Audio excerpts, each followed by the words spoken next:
I moved your inheritance into my name, starting fresh with someone younger who actually appreciates me." Greg's voice crackled through the phone from whatever beachside paradise he was calling from, followed by that smug laugh I'd grown to despise. "You really should have paid more attention to your accounts, sweetheart." The words hit me like ice water, but I didn't flinch. Instead, I sat quietly in my kitchen in Portland, Oregon, watching the rain streak down the window as my 22-year marriage crumbled in real time. I could hear laughter in the background, female laughter, and the sound of waves. Some golf trip. "You're right," I whispered into the phone, my voice steady as stone. "You deserve it." Then I hung up. My name is Danielle Foster, and I'm 45 years old. I work as a senior accountant for Hollowgate Systems, a mid-sized logistics company, and I've spent most of my adult life being methodical, careful, and maybe too trusting. But not today. Today, I felt something shift inside me, like tumblers falling into place in a lock. Greg thought he was clever.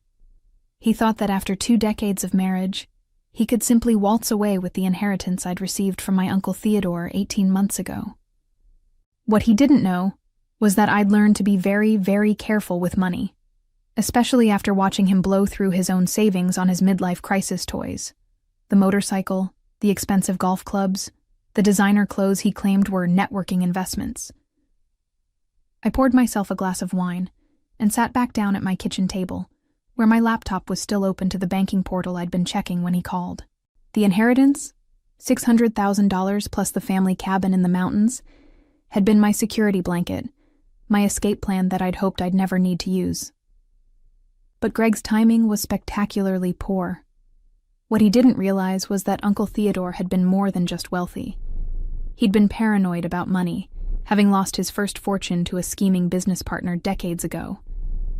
When he'd left everything to me, he'd also left detailed instructions about protecting inherited wealth from predators and opportunists. I'd followed those instructions to the letter. The phone rang again.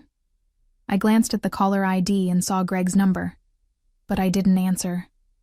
Let him stew. Let him wonder why I'd been so calm, so accepting of his betrayal. He was about to learn that sometimes the quietest person in the room is the most dangerous. Outside, the rain kept falling, and I allowed myself a small smile. Greg had just made the biggest mistake of his life, and he didn't even know it yet. Growing up, I'd always been the responsible one. While my friends were out partying, I was studying accounting, planning for a stable future. I met Greg during my senior year of college. He was charming, ambitious, and talked about building an empire together. Back then, I believed him. For 22 years, I'd managed our household finances while Greg chased one get-rich-quick scheme after another. His construction company that folded after 6 months. The restaurant investment that turned into a tax nightmare. The cryptocurrency venture that cost us our vacation fund. Each time, I'd quietly cleaned up the mess, rebuilt our savings, and never said a word about his failures. Greg saw my silence as weakness. I saw it as strategy. When Uncle Theodore passed away last year, I'd grieved not just for the loss of the only family member who truly understood me, but for the end of our Sunday afternoon conversations about money, legacy, and the importance of protecting what you've earned. Theodore had built his wealth twice, once in his 30s, only to lose it all to a business partner's betrayal, and again in his 50s with the hard-won wisdom of experience. "Danielle," he'd told me during one of our last visits, his weathered hands wrapped around a cup of coffee, "trust is earned daily, but lost in an instant. Protect yourself, even from the people you love most." I'd nodded politely then, thinking he was being overly cautious. Now I understood he'd been giving me a roadmap. After receiving the inheritance, I'd spent weeks meeting with Theodore's financial advisor, a sharp woman named Patricia Wells, who specialized in inheritance protection. Together, we'd structured everything through Gravora Group Private Banking, a firm that catered to clients who valued discretion and security above all else. The accounts weren't just protected by passwords. They were wrapped in layers of fraud detection, legal safeguards, and authorization protocols that required multiple forms of verification for any significant transactions. Greg's name appeared nowhere on any of the documents. In fact, the only way he could have accessed anything was if I'd voluntarily added him as a beneficiary and provided him with the specific authorization codes, which of course I hadn't. What Greg had tried to do was probably access our joint checking account, where I'd deposited a small portion of the inheritance for household expenses. But the bulk of Uncle Theodore's gift remained safely locked away, earning interest and waiting for the day I might actually need it. That day, apparently, had arrived sooner than I'd expected. I opened my laptop and began making a list of everything I needed to do. Greg had just handed me the perfect reason to finally take control of my life. The call I'd been expecting came at 7:15 the next morning. Greg's voice was tight with confusion and barely contained panic. "Danielle, what the hell is going on? I tried to transfer the money yesterday, and now the bank is saying there's some kind of investigation. They froze everything." I was already dressed and having coffee, having slept better than I had in months. "Good morning to you too, Greg. How's your golf trip going?" "Cut the crap. What did you do?" I took a slow sip of my coffee, savoring both the rich Colombian blend and the sound of fear creeping into my husband's voice. "I didn't do anything, sweetheart. But apparently you tried to commit bank fraud. That tends to trigger automatic security protocols." The silence stretched so long I wondered if the call had dropped. Finally, Greg spoke again, his voice strained. "What are you talking about? I'm your husband. I have rights to that money." "Actually, you don't." I walked to my kitchen window and looked out at the morning drizzle. Uncle Theodore's inheritance was placed in a protected trust specifically designed to prevent unauthorized access. When you tried to move funds without proper authorization, you triggered fraud prevention measures. You're lying. Married couples share assets automatically.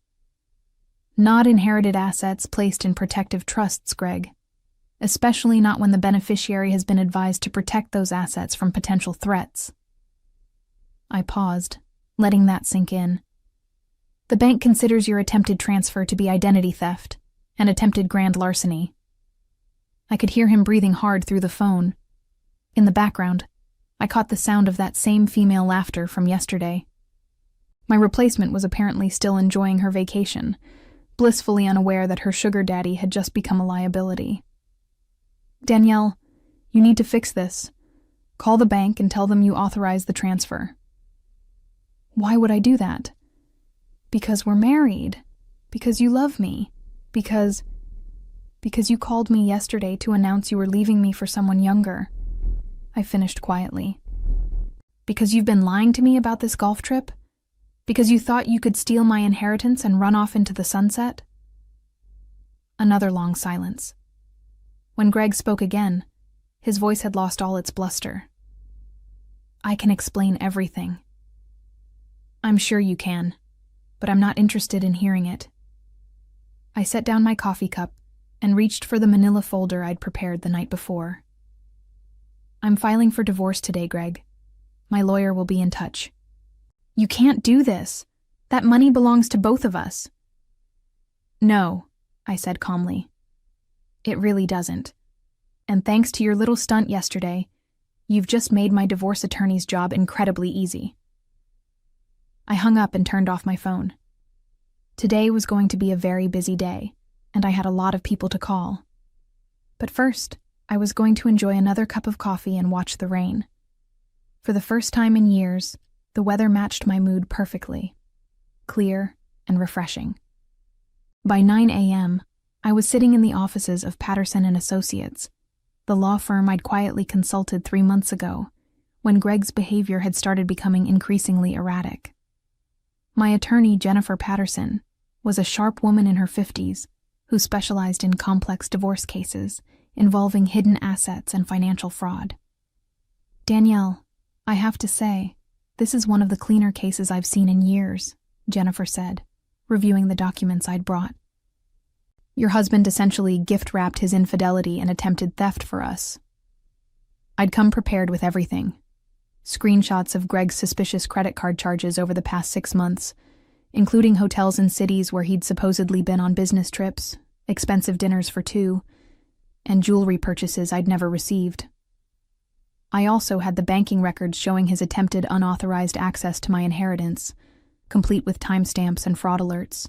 What I don't understand, Jennifer continued, is how he thought he could access a protected trust without your authorization codes. I pulled out my phone and showed her a series of text messages from 6 months ago. He's been asking me about my banking passwords, claiming he wanted to help organize our finances. I always gave him vague answers, but I think he's been watching me enter information when I thought he wasn't paying attention. The truth was more calculated than that. I'd suspected Greg was planning something for months. The late-night phone calls he claimed were work-related, the sudden interest in our financial accounts, the way he'd started asking seemingly innocent questions about Uncle Theodore's inheritance and where exactly the money was being held. I'd started setting traps. 3 weeks ago, I'd left a fake bank statement on my desk, one showing a much smaller inheritance balance in a different account. Greg had photographed it when he thought I wasn't looking. I'd watched him through the reflection in my computer monitor, his fingers flying as he captured the account numbers and routing information. Yesterday's attempted theft had been his move against the wrong account entirely. There's something else, I told Jennifer, pulling out a manila envelope. Greg's been transferring money out of our joint accounts for months. Small amounts, nothing that would trigger automatic alerts, but it adds up to almost $15,000. Jennifer's eyebrows shot up as she reviewed the documentation. Where was the money going? An account I'd never seen before. I hired a private investigator last month to look into it. I slid another document across her desk. Turns out Greg opened a secret account 8 months ago. The money was being used to fund his affair. Hotel rooms, trips, gifts for his girlfriend. And you have proof of the affair? I nodded toward my phone. The investigator followed him to Phoenix last weekend. Photos, video, credit card receipts. His golf trip is actually a romantic getaway with a 28-year-old named Amber, who works at his favorite sports bar. Jennifer was taking notes quickly. This is excellent work, Danielle. With this level of documentation, we can file for divorce on grounds of adultery and financial malfeasance.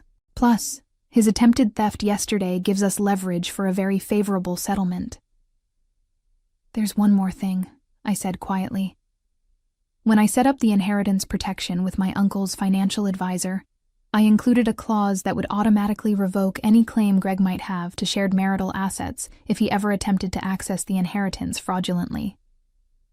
Jennifer looked up from her notes. You mean his attempt yesterday triggered an automatic forfeiture clause?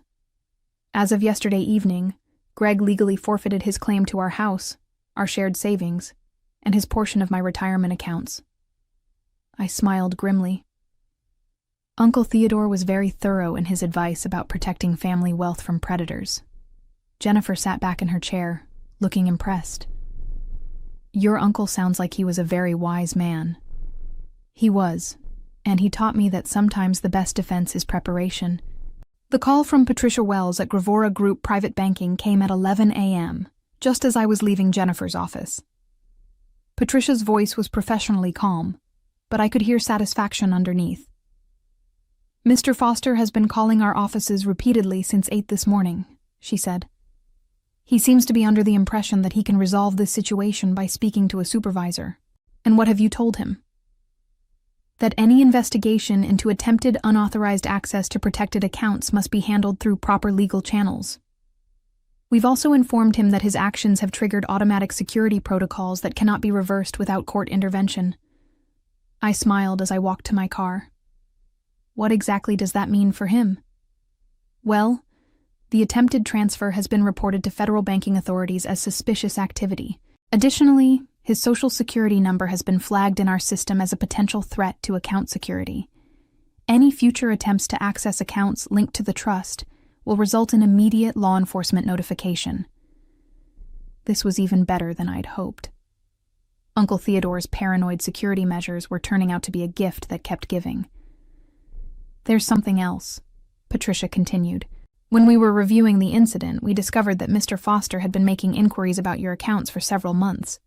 He called our offices in February, claiming to be your financial advisor and requesting account information." My hands tightened on the steering wheel. "He did what?" "Our staff followed protocol and refused to provide any information. But we have records of multiple calls and one in-person visit where he attempted to present himself as your representative.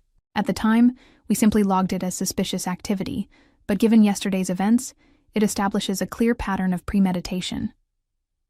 I pulled into a parking space and sat in my car, processing this information. Greg hadn't just been planning to steal from me. He'd been actively scheming for months, trying to find ways to access money that wasn't his. "Patricia, I need you to document everything. My attorney will want copies of all communication logs, security reports, and any evidence of his attempts to access the accounts." "Already prepared," she said efficiently. "I'll have everything couriered to your lawyer's office within the hour."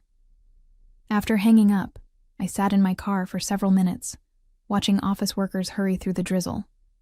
22 years of marriage, and I was discovering that my husband was essentially a stranger. The Greg I'd fallen in love with in college would never have attempted something so calculating and cruel. Or maybe he would have, and I'd just been too trusting to see it.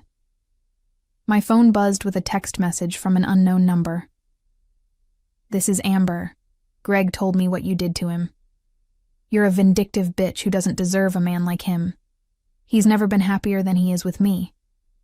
I stared at the message for a moment, then typed back, "Tell Greg that when he gets arrested for bank fraud, he'll have plenty of time to think about how happy you make him."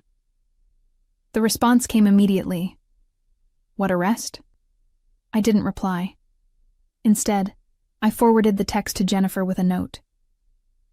Evidence of ongoing affair and contact information for the other woman. Then I drove to my office at Hollowgate Systems. I had work to do, and maintaining my normal routine would be important in the days ahead. My colleagues didn't need to know that my personal life was imploding, at least not yet. But as I walked into the building, I felt lighter than I had in months. Greg had been planning his escape for months, thinking he was orchestrating the perfect betrayal. What he didn't realize was that he'd walked straight into a trap that Uncle Theodore had designed specifically for men exactly like him. The knock on my office door at Hollowgate Systems came just before lunch. My supervisor, David Walsh, poked his head in with a concerned expression. "Danielle, there are 2 people here to see you. They say they're from federal banking enforcement." My heart skipped, but I kept my voice steady. "Send them in, please." 2 agents entered my office. A woman in her 40s with kind eyes and a younger man who looked like he'd stepped out of a recruiting poster. They showed their credentials and introduced themselves as Agent Martinez and Agent Thompson. "Mrs. Foster, we're investigating suspicious banking activity related to your inheritance accounts," Agent Martinez said, settling into the chair across from my desk. "We understand your husband attempted to access protected funds without authorization." "That's correct." I closed my laptop and gave them my full attention. "He called me yesterday from what he claimed was a golf trip to inform me he'd moved my inheritance into his name. When I told him I didn't believe that was possible, he became agitated." Agent Thompson was taking notes. "Were you aware of any prior attempts by your husband to access these accounts?" "Not until this morning when my banking representative informed me there had been previous inquiries.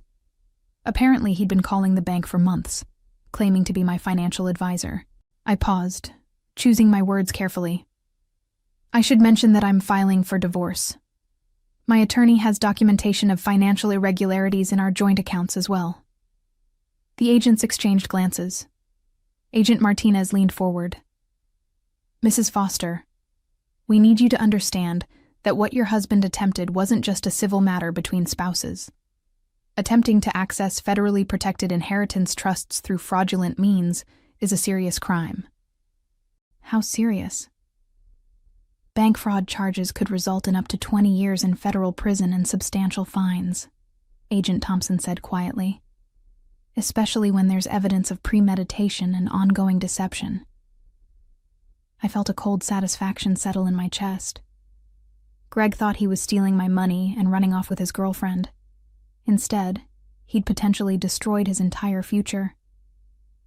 "What happens next?" I asked. "We'll need you to come in and give a formal statement. We'll also need access to any communications you have with your husband regarding the inheritance and any documentation of suspicious financial activity." Agent Martinez handed me a business card. "Your banking institution has been very cooperative in providing evidence of the attempted access." After the agents left, I sat alone in my office, staring out the window at the Portland skyline. Part of me felt guilty for not warning Greg about how thoroughly protected the inheritance was. But then I remembered his phone call yesterday. The smugness in his voice, the casual cruelty of announcing his betrayal, the laughter of another woman in the background. Greg had made his choice. He'd chosen to see my patience as weakness, my trust as stupidity, and my love as something he could exploit and discard. My phone rang. Greg's number again. This time, I answered. "Danielle, please, you have to help me. There are federal agents asking questions. This has gone too far." "Has it?" I asked quietly. "I made a mistake, okay? I got scared about our future, about money, and I panicked. But we can fix this. We can work it out." "Greg, you didn't make a mistake. You planned this for months. You opened secret accounts. You lied about business trips. You've been stealing from our joint savings to fund your affair, and you attempted to commit federal bank fraud." My voice was calm, almost conversational. "The only thing you didn't plan for was getting caught. What do you want from me? What will it take to make this go away?" "Nothing," I said. "There's nothing you can do to make this go away. You did this to yourself." Then I hung up and went to lunch. The news that Greg had been arrested came 3 days later through a call from Agent Martinez. I was at home, preparing dinner for one, and actually enjoying the quiet, when my phone rang.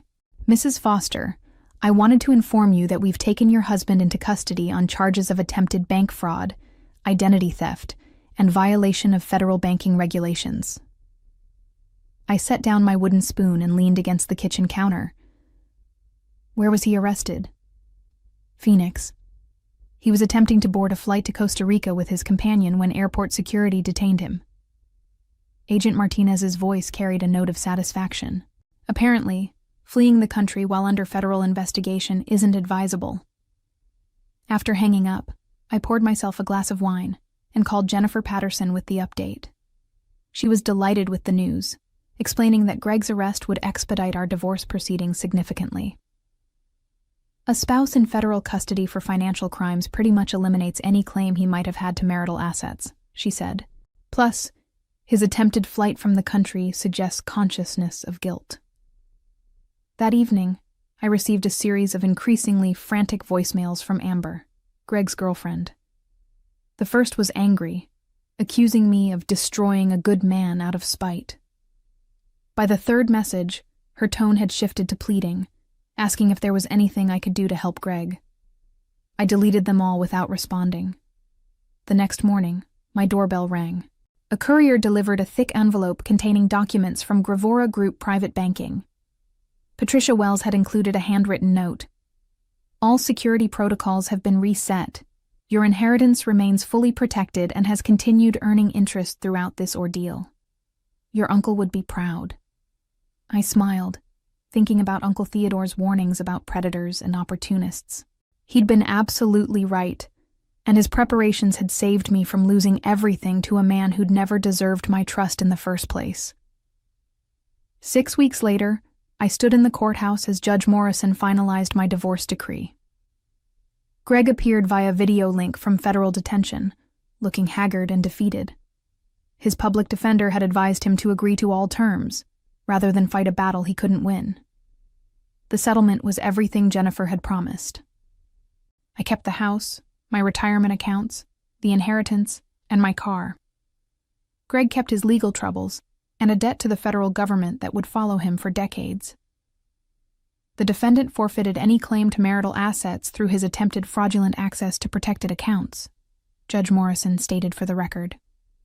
This divorce is granted with prejudice, and all financial arrangements are final and non-negotiable. As I walked out of the courthouse, my phone buzzed with a text from my sister Catherine. Saw the news about Greg's sentencing. 28 months in federal prison. Are you okay? I texted back, never been better. That afternoon, I met with Patricia Wells to discuss investment strategies for my newfound financial freedom. The inheritance, combined with my half of our previous shared assets, gave me enough security to consider early retirement, or perhaps starting my own accounting practice. Your uncle included a letter to be given to you after any legal proceedings involving the inheritance were resolved, Patricia said, handing me a sealed envelope. Inside, Uncle Theodore's familiar handwriting offered his final advice. Danielle, if you're reading this, it means someone tried to take what wasn't theirs. I hope my preparation served you well. Remember that the greatest wealth is peace of mind, and you've earned yours. Build something beautiful with what remains. I folded the letter carefully and put it in my purse. Uncle Theodore had given me more than money. He'd given me the tools to recognize my own worth and the strength to protect it. The future stretched ahead, full of possibilities that were entirely mine to choose. As I drove home that evening, I reflected on the strange journey that had brought me here, from trusting wife to empowered woman in just a few short months. Greg's betrayal had been devastating, but it had also been liberating, forcing me to discover a strength I never knew I possessed.